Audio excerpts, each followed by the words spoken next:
Cuidando mis finanzas, el podcast de CMF Educa que te llevará a conquistar tu libertad financiera. ¿Cómo? Aprendiendo, conociendo e informándote sobre todo lo que hay detrás de las decisiones financieras más importantes de tu vida. Cristina Goyeneche y Paula Tapia te acompañarán con datos, análisis y entrevistas para dejarte plenamente informado. Cuidando mis finanzas, el podcast que te guía paso a paso hacia la libertad financiera. Hola, ¿cómo están? Muy buenos días, buenas tardes, cualquiera sea la hora en que nos estén escuchando. Muy bienvenidos a un nuevo capítulo de nuestro podcast de educación financiera, Cuidando mis finanzas. Y hoy no está la Paula. Pero está buena la dupla con cuota de género, ¿no? Hoy no nos acompaña la Paula, que está de vacaciones, pero Eric, al lado mío, en los micrófonos, ha sido entrevistado nuestro tantas veces, así que ya es como súper de la casa.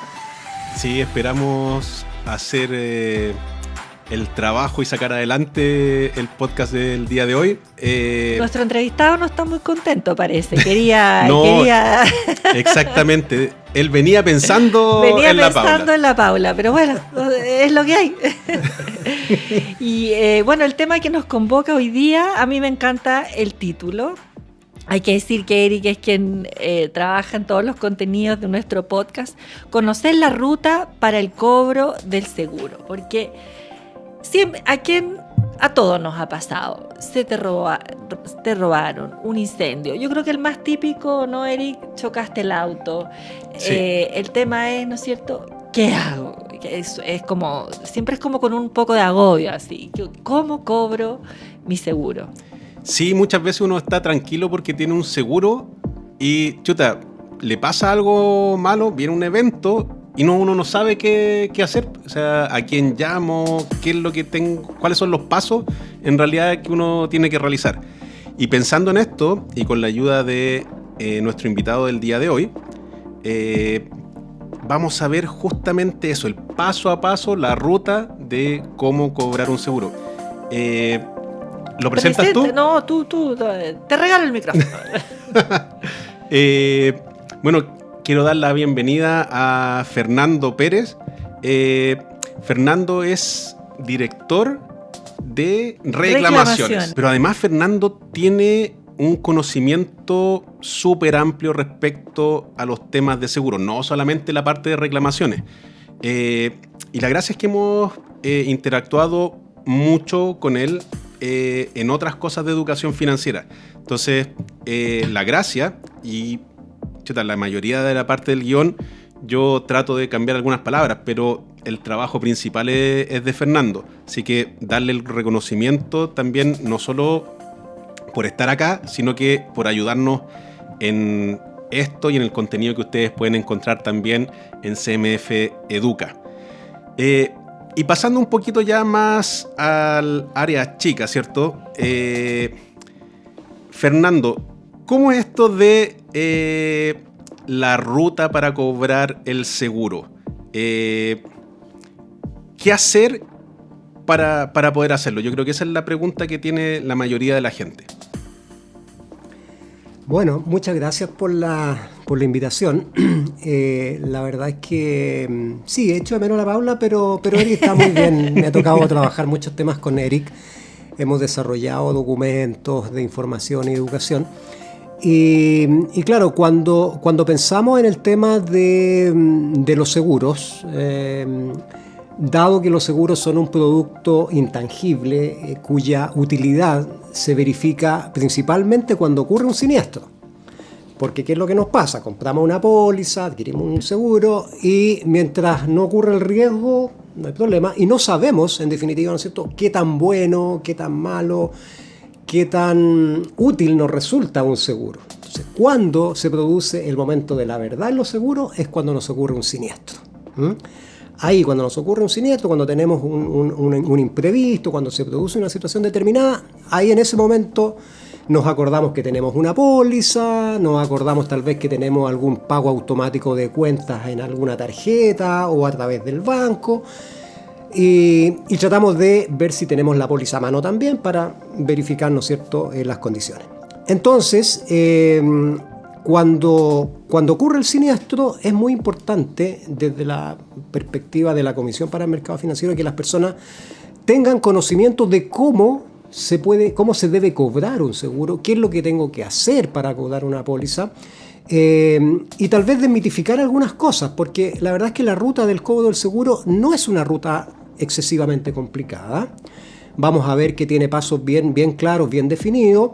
Y lo importante sí es tener en cuenta en esto del cobro de un seguro que hay distintos tipos de seguro. Hay muchas variedades de seguro que cubren distintos riesgos, diferentes riesgos, y por lo tanto los tipos de seguro que cubren distintos riesgos tienen también distintas condiciones, distintos requisitos al momento de querer cobrar una póliza determinada.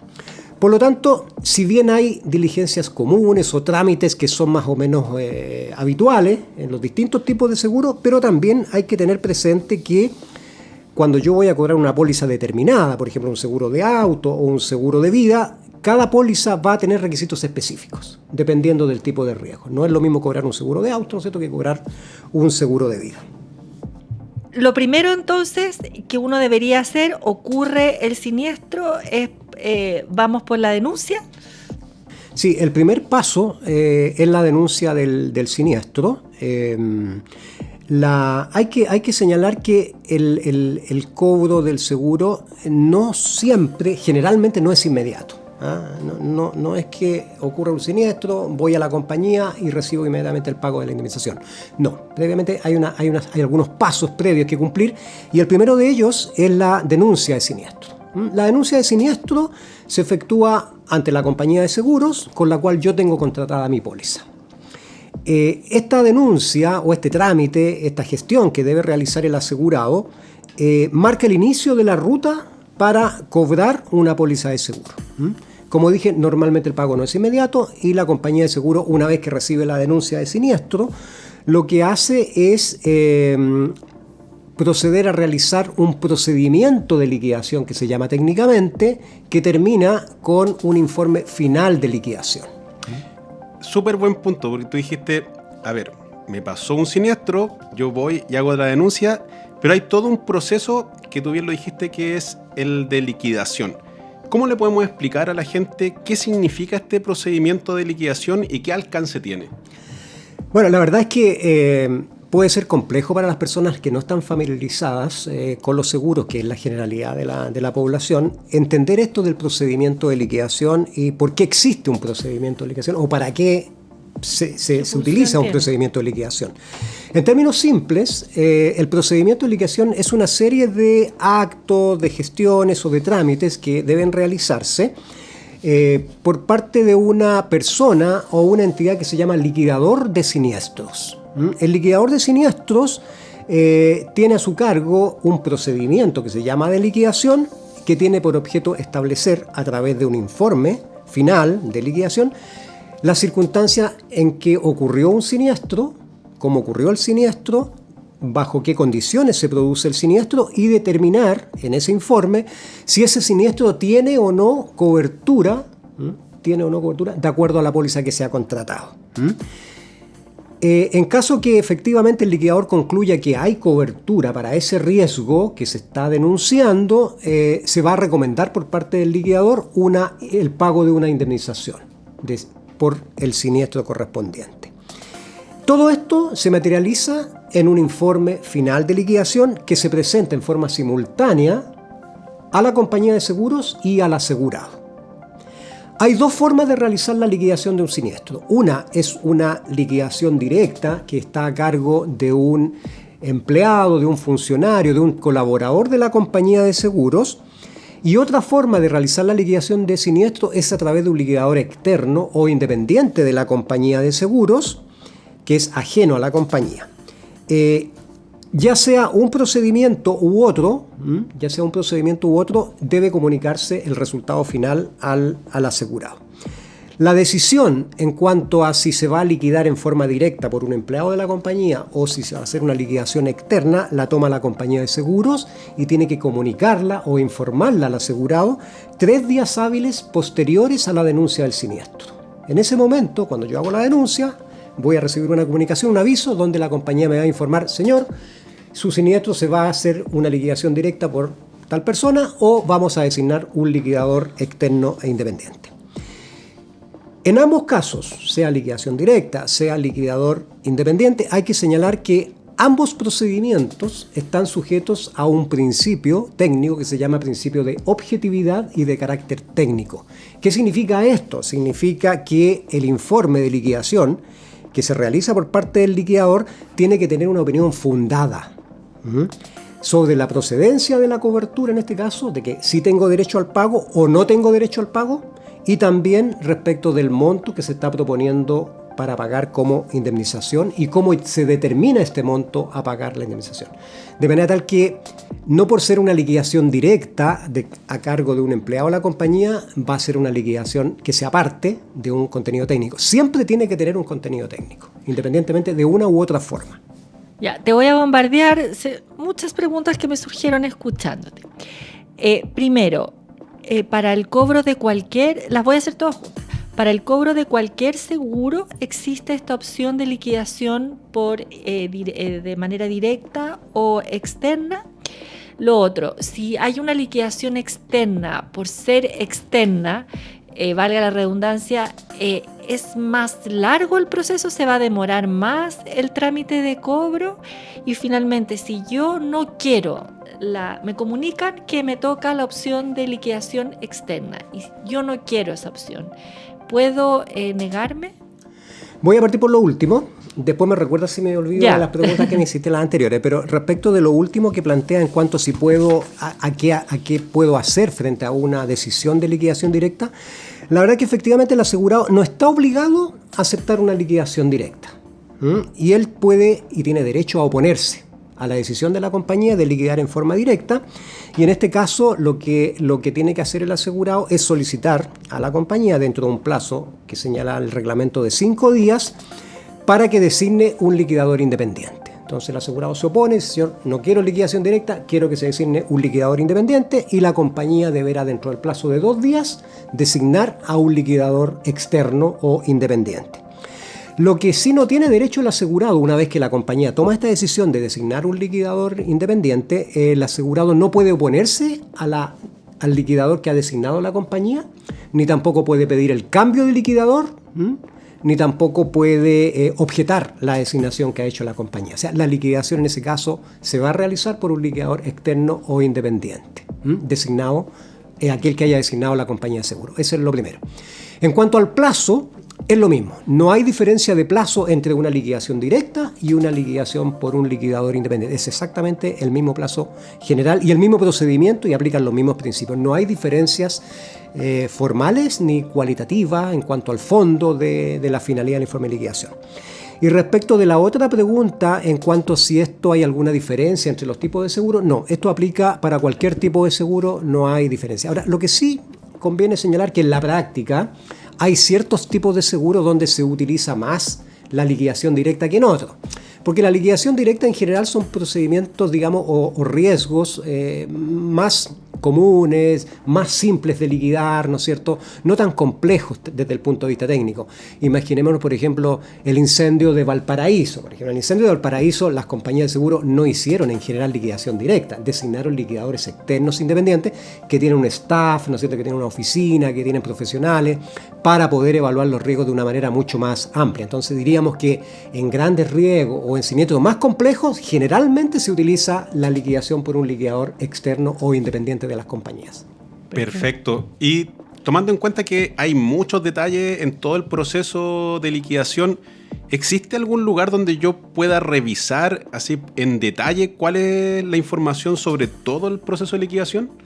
Sí, hay 2 fuentes claves de información. Bueno, la página web de la Comisión para el Mercado Financiero en CMF Educa, tenemos amplia información ahí dispuesta.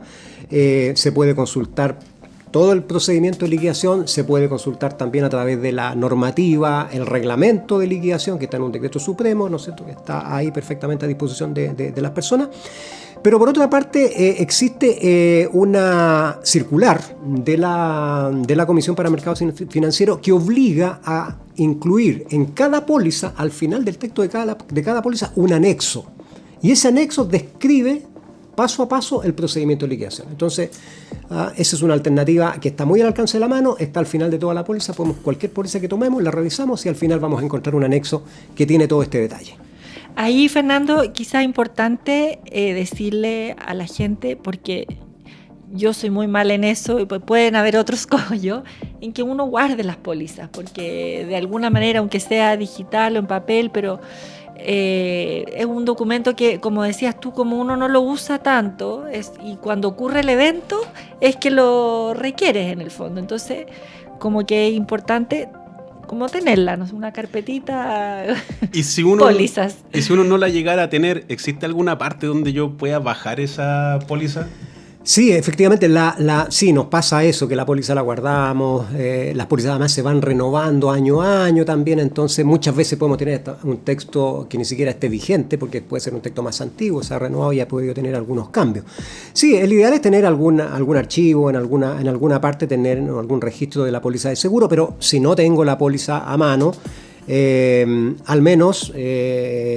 si recuerdo, porque ese es otro problema, recordar en qué compañía de seguros tengo mi póliza, porque puede ser que ni siquiera recuerde en qué compañía la tengo, pero si tengo la idea o tengo la noción de qué compañía de seguro es, porque, por ejemplo, tengo un pago automático de cuenta, en la cuenta corriente o en una tarjeta de crédito, y ahí me va a aparecer, ¿no es cierto?, el nombre de la compañía, así que ahí podría ver el nombre de la compañía. Voy a la compañía de seguro y le solicito a la compañía una copia de la póliza o a través de un corredor de seguro, si es que yo hubiera contratado mi póliza a través de un corredor. A mí me sucedió hace poco tiempo atrás que tuve un siniestro de vehículo y efectivamente tenía una póliza de una versión antigua y fui a la compañía de seguro, le pedí la copia de la póliza, me la enviaron inmediatamente y pude revisar todas las condiciones y verificar la forma y los plazos, todo eso. Ya, vamos a dar como un paso más atrás. Entonces, ocurre el siniestro. ¿En qué consiste la denuncia? ¿Cómo damos más detalles sobre eso? Bueno, la denuncia de siniestro, como señalamos, es el primer paso. Nos ocurre el evento, inmediatamente lo que tiene que hacer el asegurado, a veces el conductor también tratándose de cierto tipo de seguros, es concurrir a la compañía de seguro correspondiente y hacer esta denuncia. Esta denuncia generalmente se realiza en un formulario que las compañías disponen a través de sus canales de comunicación con los clientes, a través de la página web, ¿no es cierto?, a través de otros canales o en forma presencial. Es un formulario que debe ser llenado por el asegurado, explicando, relatando en qué consiste el siniestro. No es un trámite complejo, no es un trámite complicado en realidad la denuncia. Por normativa se establece por la comisión que los formularios que dispongan las compañías en sus páginas deben ser formularios en lenguaje simple, no complejo, ¿no es cierto?, que permite una fácil comprensión por parte de las personas de lo que deben hacer en este trámite. Por lo tanto, no es un trámite difícil. Además, realizada la denuncia de siniestro, un aspecto formal importante es que se debe entregar un comprobante o un recibo electrónico o timbrado con la recepción de la denuncia por parte de la compañía de seguro, de manera que el asegurado tenga un documento, ¿no es cierto?, que acredite que en tal fecha realicé la denuncia y el contenido de la denuncia. Ahí, Fernando, una duda. Cuando yo hago la denuncia y hay un formulario, ¿basta con hacer la denuncia de esa manera en la compañía o tengo que ir a otra entidad? Pensando en que a veces han ido cambiando. Yo me acuerdo que antes uno tenía que ir a Carabineros para hacer algún tipo de denuncia, o en realidad esto es como caso a caso y depende del siniestro, es la forma en que yo tengo que hacer la denuncia. Sí, a ver, en general, la denuncia del siniestro, desde el punto de vista de los hechos, lo que tiene que contener es una descripción de cómo sucedieron los hechos, un relato de los hechos y de las circunstancias bajo las cuales ocurre el evento, el siniestro, ¿no es cierto?, la pérdida o lo que afectó al asegurado. ¿Cuál es la idea de la denuncia? ¿Cuál es el objeto de la denuncia? Es que la compañía de seguro tome conocimiento de cómo sucedió, ¿no es cierto?, imponerse de la situación concreta, cómo sucedió el hecho. ¿Para qué? Para efectos de poder encuadrarlo después dentro de la póliza. O sea, si efectivamente corresponde a un evento cubierto por la póliza o un evento, ¿no es cierto?, excluido o que no está comprendido dentro de la póliza. Esa es la finalidad de la denuncia del siniestro.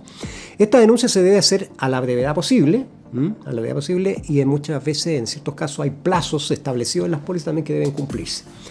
Perdón que te interrumpa, cuando hablamos de siniestro me imagino que una larga lista, pero los comunes que es incendio, robo, sí, pensemos choque, pensemos robo, pensemos también seguro de incendio, pensemos en un seguro de cesantía en que la persona pierde su trabajo, un seguro de vida en que la persona fallece o un seguro de salud en que la persona resulta lesionada. Seguros de, por ejemplo, también seguros de accidentes personales, como el seguro obligatorio, dependiendo del tipo de cobertura. En la denuncia hay que destacar y hay que ser presente y ser muy enfático en eso, que el asegurado tiene ciertas obligaciones, ¿sí? El deber de sinceridad. El relato de los hechos tiene que ser fiel a la verdad. No se miente, aquí no se fiel a la verdad, no se puede mentir. ¿Por qué? Porque en caso de reticencia, en caso de inconsistencia, ¿no es cierto?, en un relato de siniestro, la compañía podría eventualmente rechazar el pago de un siniestro por faltar a la verdad o incluso por ponerle término a la póliza. Entonces es grave. Claro, porque a veces uno dice, ay, esto no me lo va a cubrir la compañía, y como que adorna la historia un poco. Claro, entonces ahí hay que tener cuidado. Ya. Hay que tener cuidado con eso y destacar que es importante el ser sincero y en las declaraciones. En cuanto a lo que señalaba de ciertos trámites obligatorios o ciertas diligencias que hay que hacer, sí, en algunos casos hay ciertos trámites obligatorios, por ejemplo, la denuncia en Carabineros, en algún tipo de accidente, cuando hay lesionados, por ejemplo, cuando hay un fallecimiento, eventualmente ahí sí hay trámites obligatorios, dependiendo, de nuevo, del tipo de seguro de que se trate, no en todos. Hoy día en vehículos, ¿no es cierto?, no es necesario, ¿no es cierto?, realizar una denuncia cuando hay solamente daños. En Carabineros no hay que concurrir necesariamente a Carabineros, ahora basta con la denuncia a la compañía de seguro. Ahora, si hay lesionados, sí, en ese caso sí, va a tener que realizarse una denuncia en Carabineros. Ya, hablamos de deberes, ¿no es cierto? Pero hay derechos también del mis derechos del asegurado. Sí, yo destaqué el tema del deber de sinceridad, porque en la práctica vemos muchos casos en que se rechazan siniestros porque los relatos son inconsistentes o son incompletos, o muchas veces hay casos también en que los hechos no ocurrieron de la manera que dice el asegurado, y eso es lo que se verifica o se determina a través de un procedimiento de liquidación, como decíamos delante. Al inicio, claro. En cuanto a tu consulta de los derechos, sí, efectivamente hay derechos. Hay una serie de derechos que tiene el asegurado en caso de siniestro particularmente. Partamos por la liquidación de siniestro. O sea, tiene derecho el asegurado a que su siniestro sea liquidado en las condiciones que hemos señalado. Ya, por un liquidador, solicitar el cambio. Cambio de liquidador, etcétera, etcétera. Tiene también derecho el asegurado a que esta liquidación se haga en el menor tiempo posible. Hay un principio también, que es el principio de celeridad, que obliga a las compañías y a los liquidadores a realizar los trámites de liquidación de la manera más rápida posible, no exigir antecedentes innecesarios, no exigir antecedentes, ¿no es cierto?, que el asegurado ya haya presentado, repetir los antecedentes, nada de eso, digamos, debería ocurrir. Y el plazo máximo para la liquidación de siniestro es de 45 días en términos generales, pudiendo prorrogarse, pero en general es un plazo de 45 días. O sea, en ese plazo debería estar emitido el informe de liquidación, salvo que se trate de un siniestro más complejo, que haya que requerir más antecedentes y eventualmente se puede pedir algún tipo de prórroga. Entonces, tenemos derecho a eso. Tiene que tener paciencia. Cuando dices 45 días, 45 son días. Procesos que no son instantáneos, digamos. Claro, no es instantáneo. Ahora, es el plazo máximo porque es el plazo máximo de liquidación, pero eventualmente si tenemos todos los antecedentes y se puede liquidar antes, no hay ningún inconveniente que se liquide en 30 días. O sea, no debería haber problema en eso, por el principio de la celeridad. Tiene también derecho el asegurado a impugnar la decisión del liquidador en el informe, porque supongamos que se le rechazó el siniestro o se le está pagando menos de lo que el asegurado estima que corresponde pagar. El asegurado puede impugnar también este informe y la compañía y el liquidador tienen el deber de responder esa impugnación en el plazo de 6 días. El derecho a el pago del seguro es el derecho fundamental. O sea, si se contrata una póliza, quiero 1000 ¿no es cierto? Quiero efectivamente el pago. Ahora, Lo importante del contrato de seguro acá es que el contrato de seguro permite restablecer la riqueza. Por lo tanto, es muy importante que recuperar el patrimonio en un tiempo oportuno y que te permita, ¿no es cierto?, reinsertarte en tu actividad, en lo que fuera, o recuperar, ¿no es cierto?, el uso del bien dañado por un siniestro. Por lo tanto, el pago del siniestro o el derecho al pago del siniestro es el derecho fundamental en materia de seguro. Este pago debe realizarse dentro del plazo de 6 días, una vez notificada la decisión de la compañía de seguro de aceptar el informe del liquidador. Si es que no ha habido impugnación, exactamente, claro. Si es que no ha habido impugnación de siniestro. Por último, en caso de existir alguna diferencia, por ejemplo, en el monto de la indemnización, supongamos que el liquidador determinó X cantidad y la compañía aceptó esa cantidad y el asegurado estima que su indemnización es mayor y le están pagando menos, el asegurado puede reservar su derecho en ese caso por la suma no disputada, se llama legalmente, es decir, la cantidad, la diferencia entre lo que la persona entiende que le deben pagar y aquello que le está pagando la compañía. Eso no impide el pago de la parte, le paga la parte y él se reserva la parte no disputada. Perfectamente. Bueno, tiene derecho también a efectuar reclamos a la CMF o a la compañía directamente o a través de su corredor. Y en el peor de los casos, el peor de los escenarios, que le rechazaron el siniestro o le pagaron menos en definitiva, el asegurado tiene el derecho naturalmente a ejercer las acciones judiciales para obtener el pago a través de los tribunales o del árbitro, según corresponda, según las condiciones de la póliza. Ahora, importante lo que hablábamos al inicio de conocer uno la póliza y a qué tiene derechos, porque también puede ser que se soliciten documentos, mencionabas tu historial médico, esas cosas siempre son muy sensibles, que la compañía te pida documentos que no están estipulados se deben pedir, porque ahí también puede haber una intencionalidad, ¿no es cierto? Por eso que decíamos al principio que el procedimiento de liquidación está sujeto a los principios técnicos. El principio de objetividad.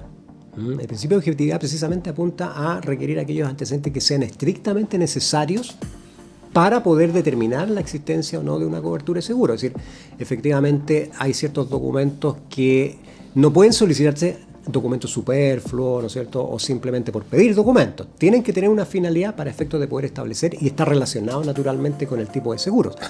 No puedo pedir un documento que no tenga nada que ver con el tipo de cobertura. Por ejemplo, en los seguros de cesantía, por ejemplo, se pide el certificado de cotizaciones previsionales.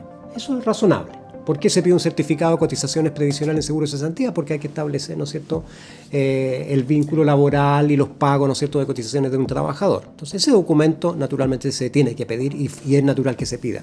No. Lo mismo que, como decíamos, en los seguros de salud, pedir, por ejemplo, un comprobante de gastos médicos o pedir, por ejemplo, un certificado médico en caso de rehabilitación, por ejemplo. Esos documentos son naturales y forman parte de la naturaleza de la cobertura. Ya, en esta ruta para cobrar el seguro, que no sé si la hemos hecho tan en línea recta, me parece que hemos ido, pero podemos hacer al final un resumen. Un resumen. Exacto, sí. Me parece que ha sido con más curvas que... Pero ya. ¿Dónde conozco, hemos hablado de todos estos documentos que tú dices hay que presentar, ¿dónde me entero bien cuáles son esos documentos que debo? Bueno, la primera fuente de información de qué documentos tengo que presentar es la póliza. Hay algunas pólizas de seguro, dependiendo de las coberturas, por ejemplo en cobertura de fallecimiento, en que indican una serie de antecedentes. Y por ejemplo, yo miré una póliza antes de venir acá de fallecimiento que pide, por ejemplo, lo siguiente. Dice, formulario de denuncia de siniestro firmada por el peticionario. Certificado de función con indicación de la causa del fallecimiento. Igual usan harta palabra difícil. Sí, son difíciles. Peticionario. Sí, claro. Sí. Tengo un diccionario al lado también. Sí, no, efectivamente, el seguro se caracteriza por su complejidad en los términos. Efectivamente, es un producto difícil de comprender, precisamente por los tecnicismos. Nos cuesta mucho hacer educación financiera en materia de seguro, precisamente por los aspectos técnicos. Fotocopia de la cédula de identidad del asegurado o sus beneficiarios. Tema técnico, ¿quiénes son beneficiarios? Ya dijimos que beneficiarios son las personas que tienen derecho a cobrar, por ejemplo, en caso de fallecimiento. Parte policial si fuera necesario. por ejemplo, el caso de muerte. Aquí dice muerte accidental. Un certificado de alcoholemia, si fuera necesario, para establecer, ¿no es cierto?, si efectivamente la persona estaba en condiciones físicas, por ejemplo, si conducía un vehículo, etc. Certificado de liquidación de deuda, este es una póliza asociada a un seguro de préstamo, ¿no es cierto?, de gravamen. Certificado de liquidación de deuda o del saldo adeudado. O sea, si se está pagando acá un saldo de deuda, hay que saber cuánto debía la persona en el banco porque eso o en la lo entidad cubre el crediticia. seguro Porque eso es lo que cubre el seguro. Salda el crédito. El saldo insoluto, exactamente. Certificado de posesión efectiva. Copia del parte policial o atención de urgencia o informe de autopsia en caso de fallecimiento. Todos estos documentos, ¿no es cierto?, todos estos documentos en una póliza de fallecimiento. Si vamos a otra póliza distinta, podemos encontrar otro tipo de documento, otro tipo de antecedente. Ahora, como es complejo determinar a priori qué es lo que tengo que presentar, hay una recomendación general que es la asesoría. Yo si tengo dudas, ¿no es cierto?, o incluso leyendo mi póliza, tengo dudas de qué documentos, cómo presentarlo, yo tengo todo el derecho a recurrir o al corredor de seguros que intermedió la póliza o a la compañía de seguros si es que no hay un corredor. Ellos tienen la obligación de asesorarme, particularmente y explicarme todo esto en este momento tan clave que es el momento del siniestro. Así que esa recomendación es la primera era: vea la póliza, revise la póliza, porque muchas veces las pólizas detallan qué documento o antecedente se deben presentar.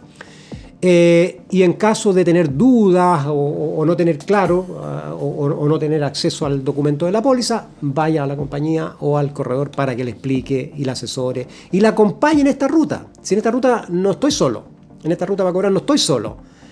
Sea corredor o compañía, ambos tienen obligación de asesoría. Entonces, este deber de asesoría tenemos que fomentarlo, tenemos que hacer, en definitiva, que los asegurados efectivamente hagan uso de este derecho al momento de ocurrir un siniestro. Sí, ahí yo tenía una duda. Este proceso a veces yo no soy muy conocedor o puede que me tome más de lo usual porque justamente no tengo la sapiencia o alguien que me aconseje. Entonces, ¿qué recomendación le harías a las personas para tratar de facilitar y hacer más expedito todo el proceso? Sí, perfecto. Sí, bueno, como decíamos al comienzo, puede que ni siquiera recuerde que tenía una póliza ni dónde la tenía. Eso es lo primero. O sea, sí, creo que en algún momento contrató una póliza. Imaginémonos también una situación de fallecimiento, donde muchas veces la persona a veces no saben los seguros que tenía los familiares, ¿no es cierto? No saben qué seguros podía tener. Hoy día, en promedio, las personas, de acuerdo a la información que tenemos, registra en promedio 8 seguros. ¿8? 8 seguros en promedio de las personas, entre los distintos tipos. ¿Eso quiere decir que somos inseguros? No, es que depende mucho de las actividades, ¿no es cierto? Porque, por ejemplo, si tienes auto, vas a tener seguro obligatorio. Si tienes deuda, vas a tener seguro de gravamen asociado a cada una de las deudas que tenga en tu tarjeta. Si tienes una línea de crédito, va a estar asociado a un seguro de gravamen a la línea de crédito.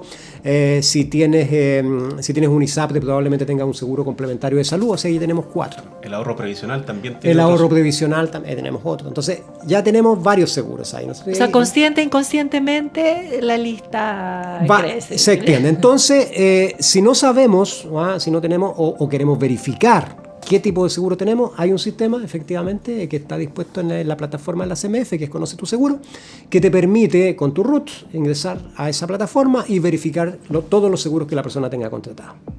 Eso te permite, en definitiva, ¿no es cierto?, poder después, una vez que te entrega la información de todas las compañías con los seguros que tienes, ir a cada compañía y solicitar, por ejemplo, copia de la póliza o de los documentos correspondientes. Eso te permite tener actualizada tu información de los seguros. En cuanto a las recomendaciones, me quedó un punto en cuanto a esta ruta, me quedó la parte final, que es al momento del pago. O sea, cuando transitamos toda esta ruta, ¿no es cierto?, que tiene algunas curvas, queremos para cruzar la meta. Ya, se recomienda el pago del seguro. ¿Ahí es necesario algún documento? Sí. Creí que ya estábamos listos para brindar, pero no. Es necesario un documento. Pero un documento sencillo. Generalmente se pide un finiquito. Un recibo o un finiquito de pago, ¿no es cierto?, que la compañía de seguro le pide al asegurado, dando cuenta, ¿no es cierto?, que se ha recibido el pago. ¿Y eso es para acreditar que me pagaron al final del día? O sea, es un resguardo tipo comercial de las compañías. Lo hace la misma compañía. La misma compañía le presenta el documento y la persona firma que está conforme, ¿no es cierto?, con el pago que está recibiendo, en caso que esté conforme con ese pago. Pero puede darse la situación que la persona no esté conforme con el pago y estime que lo que le están pagando es insuficiente. Entonces, ahí la persona también tiene derecho a hacer una reserva de derechos, ¿no es cierto?, en el mismo documento y decir, recibo el pago, pero me reservo mi derecho a cobrar la diferencia. Y esa diferencia la puede cobrar, ¿no es cierto?, por la vía judicial o a través de una reclamación o por otro mecanismo. Disputa la diferencia. Esa es la disputa, la diferencia. Entonces, ahí también como le digo, hay un documento. Ese documento también puede tener, dependiendo del tipo de seguro, otro tipo de cláusulas. Por ejemplo, supongamos que se trata de una pérdida total, en que el vehículo está quedando a disposición de la compañía de seguros. Por ejemplo, los restos del vehículo, ahí también puede haber una cesión de derechos, que técnicamente implica que la compañía, ¿no es cierto?, se hace cargo y es dueña, ¿no es cierto?, de los restos, o puede disponer de los restos el día de mañana en un remate o qué sé yo. Perfecto. Eso también puede formar parte de la ruta al final del cobro. En cuanto a cómo facilitar este proceso, ¿no es cierto?, de ruta de reclamo, que como dijimos, y haciendo un resumen, parte con una denuncia de siniestro. Esta denuncia de siniestro va a la compañía de seguros determina si lo paga de inmediato o no. Hay casos de pago inmediato, por ejemplo, en los seguros de salud que operan a través de la huella digital, donde tú vas a una consulta médica y te reembolsan de inmediato. O sea, inmediatamente el sistema, ¿no es cierto?, te determina, ¿no es cierto?, el monto o el copago deducido al seguro. Ese es un pago inmediato y ahí no hay liquidación. Claro. Hay un pago inmediato. Pago inmediato o se determina un proceso de liquidación a cargo de un liquidador. Este liquidador pide los antecedentes, todos estos documentos necesarios y emite un informe recomendando si se paga o no se paga y cuánto se paga. La compañía toma este informe de liquidación, decide, sí, estoy de acuerdo con la recomendación del liquidador, voy a pagar, la compañía paga, disponibiliza el monto, si hay diferencia será la reserva. Esa es la ruta. Ahora, lo complejo son los documentos antecedentes, ¿no es cierto?, en cada caso particular, donde sí efectivamente hay documentos antecedentes que vamos a tener que conseguir. Vamos a tener que realizar los trámites, la diligencia para conseguir un certificado, para ir a la comisión médica, para ir al registro civil y hacer la posesión efectiva, pero es parte de las condiciones, ¿no es cierto?, en que opera esto, porque el pago del seguro se tiene que realizar a quien corresponde y en las condiciones que establezcan las pólizas. Por eso que esa complejidad, digamos, en la presentación de los documentos. Yendo a las recomendaciones generales. Teniendo en claro que hay distintos tipos de exigencias, distintos tipos de documentos, de antecedentes que debe presentar, lo primero es siempre revisar la póliza. Si no la tenemos, conseguir copia de la póliza, comprobar que la póliza esté vigente. Es muy importante comprobar que la póliza esté vigente y que tengamos los pagos al día.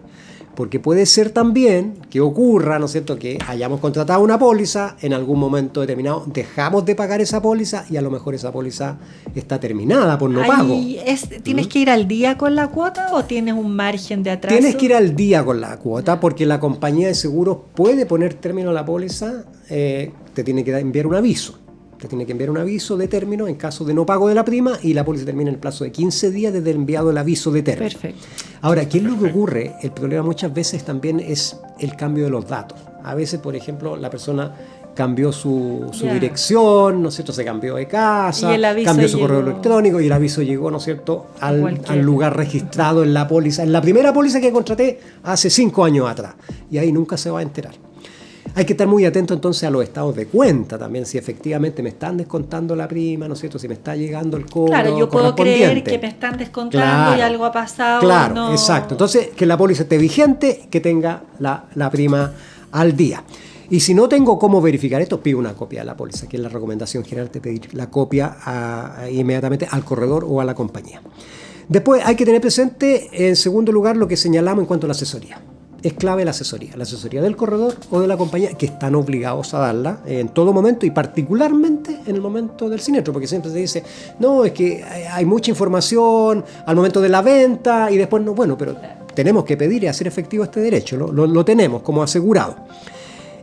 También hay que considerar que la póliza en sí, los distintos tipos de seguro tienen condiciones diferentes, no todas son iguales. Por lo tanto, los documentos, los antecedentes que se van a tener que presentar van a tener que ser distintos en función del tipo de riesgo, del tipo de cobertura, del tipo de bien que tengo asegurado, o el patrimonio, el auto, la casa, la cesantía, la vida, la deuda. Son todos elementos, ¿no es cierto?, a considerar al momento de cobrar y poder transitar en esta ruta. Oye, Fernando, nosotros tenemos una sección en nuestras redes sociales que es Preguntar a la CMF. Las preguntas que llegan sobre el mundo de los seguros siempre son muchas, así que ya que te tenemos aquí, vamos a aprovechar a lanzarte una.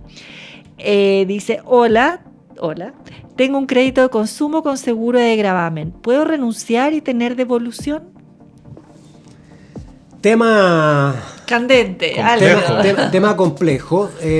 Aquí podemos poner unos tambores. Sí, la respuesta es que en general tengo derecho a renunciar a los seguros. Los seguros son voluntarios, salvo algunos que se exigen el swap y el seguro de gravamen, el seguro de crédito, sí, también. Entonces, ¿puedo renunciar a un seguro de gravamen? Sí, pero de acuerdo a las reglas vigentes hoy día, el banco puede, o la entidad financiera puede exigir la contratación de un seguro de otra entidad. O sea, puede renunciar al seguro que se contrató a través de la entidad financiera o del banco, pero tengo que llevar otro seguro de otra entidad, porque la exigencia en el otorgamiento de un crédito de consumo puede estar vinculada a que siempre debe estar asegurado el deudor por el riesgo de desgravamen. Entonces, en ese caso, en términos prácticos, ¿puedo renunciar al seguro y pedir la devolución? No. Puede renunciar, llevar otra póliza, pero no tiene devolución. Pudiera tener una devolución en la medida que haya pagado anticipadamente el total de la prima. Claro, y uno renuncia, claro, te devuelven la diferencia, pero tengo que llevar otra póliza contratada en forma particular. Perfecto, muchas gracias. ¿Te queda algo más? No, yo justamente respecto a ese último punto me acordé qué es lo que pasaba cuando uno se cambiaba de repente en seguro automotrices y uno ya había pagado justamente toda la prima. Entonces... En seguro, es que ahí es distinto. En seguro de vehículos es diferente porque como el seguro es voluntario, en definitiva, y si pagaste la prima anticipadamente, efectivamente tienes derecho a la devolución de la prima, a la parte proporcional, porque la prima la compañía va ganando esta prima en forma periódica.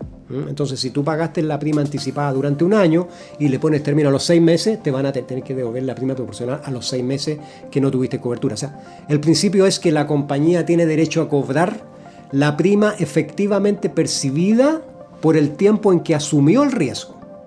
Claro, después que ya la persona... Exactamente. Entonces, ahí en ese tipo de seguro, de nuevo volvemos. Hay ciertas situaciones, como son la renuncia, como es la situación de los antecedentes de documentos, que muchas veces dependen del tipo de póliza. Eso no se puede dar reglas generales, generalmente, y eso es lo que hace muy complejo el tema de informar y entregar educación, porque son muchas las variables, ¿no es cierto?, que hay que tener en cuenta en este tipo de materias. Fantástico. Oye, sí, muchas gracias. ¿Te queda más?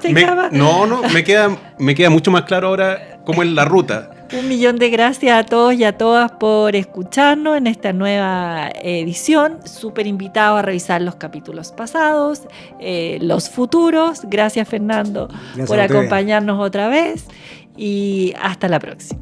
Muchas gracias. Muchas gracias.